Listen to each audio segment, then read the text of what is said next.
Окей, всем привет, меня зовут Татьяна, тут мы недавно обсуждали в WhatsApp, check this out, проверьте группу в WhatsApp IBJJF Girls, про всякие jumping guard, запрыгивающие в летающие треугольники и все остальное. И сегодня я спрашиваю Карол, коричневый пояс, Gracie Barra, London Oval, клуб, в котором я тренируюсь. Этот вопрос, и Карол, она часто организует IBJJF семинары, и мы тут проверили с рефери IBJJF, то есть это последняя инстанция. Я быстренько переведу, но в принципе там все понятно. So Carol, what are the top 3 legal moves for white belts and why they're not allowed? Okay, so we're gonna start with wrist lock, which happens mainly from side control. So if I'm controlling here, nice and tight, normally the person's gonna try to push the shoulder off, and this is quite common when you're trying to switch your base, which is going from here, and then it starts switching. If you start putting a lot of pressure into the wrist, that's gonna get you a wrist lock. Also as well, is when you start passing the guard, and then they start blocking the hip. So if at some point you start twisting your hips like that, that can get you a wrist lock.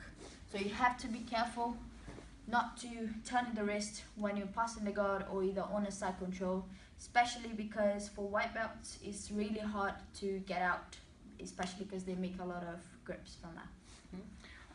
В общих чертах все в принципе понятно. Рист-локи, которые могут быть когда passing guard, да, либо там когда упираются слишком белые пояса, вам сломают запястье, ничего этого хорошего нету, но для белых поясов это запрещено, потому что вы кому-то сломаете руку. Not fun. Good. Okay, so the next one, we're gonna go for the jumping guard. So it's not allowed, the jumping guard, especially for white belts, mainly because if you don't know how to react from a jumping guard, the knees can get wobbly and then they can drop straight down to the floor, you can hurt your back and stuff. So this won't be allowed for white belts. So if I jump guard here, that's not going to be allowed. But the white belts can go for nice and simple, full guard to the floor, and then you're there. Good? Jumping guard, соответственно, понятно, если вы не умеете это делать, либо я не ожидаю, как белый пояс, я не ожидаю, что это будет делать, у меня колени пойдут в разные стороны, и я сломаю себе колени. То есть больше опасности для меня, чем для нее. That works as well, the same thing for flying triangles or either flying armbars. So anything with jumping or anything like flying armbars or anything like that, that's not allowed at all for white belts, only for blue and above. Итак, для белых поясов, то как раз о чем спор шел, нельзя делать ни jumping guard, ни flying triangle, ни flying armbar. Вы получите penalty за это, и там three penalties, четыре penalty вас дисквалифицируют. У нас это случилось последним от London Open.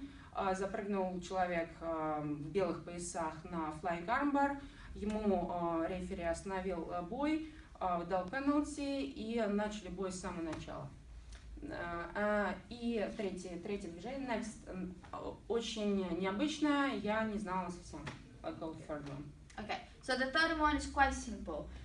Many people can get to this position. If I go for a single leg, so if I push to the side here, grab the single leg, my head needs to be on the inside to do so. Голову внутрь здесь.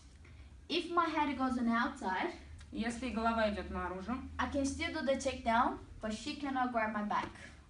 Если голова пойдет наружу, она все равно может меня завалить, но мне нельзя ее хватать за спину. First thing, why? So if I turn it here, so if my head is on the outside, she makes a grip onto my back with this grip here, right down to my lower back, this one. That's it. If I try to take down, she can push my head down to the floor. So if I try that, she's gonna push my head down. So come back again. So that's gonna be illegal for her. She's gonna be able to get disqualification for that. Да, если я это сделаю, меня дисквалифицируют. Especially because you can get concussion from that. You can get injured from pushing the head down to the floor. So in my case, I can do the takedown with the head on the outside, but she cannot do any movement to make a grip into the belt.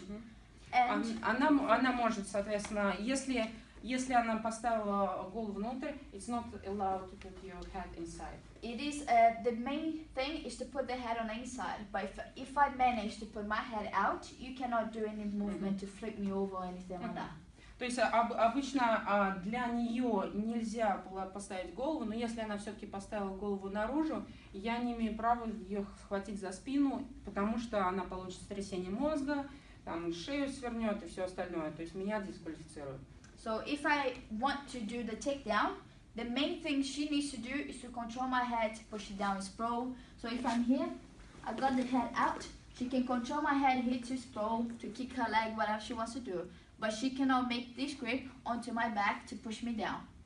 То есть здесь я могу ее потянуть вниз, как угодно, но вот сюда я не имею права, потому что это будет дисквалификация. So from here, my aim is mainly just to keep the head inside, but I can still go on outside. But the main thing is she cannot do the movement. Соответственно, главная задача ее ставить голову внутрь, но если она поставит наружу, это тоже можно сделать, но тогда я ограничена в своих движениях. That's the third one.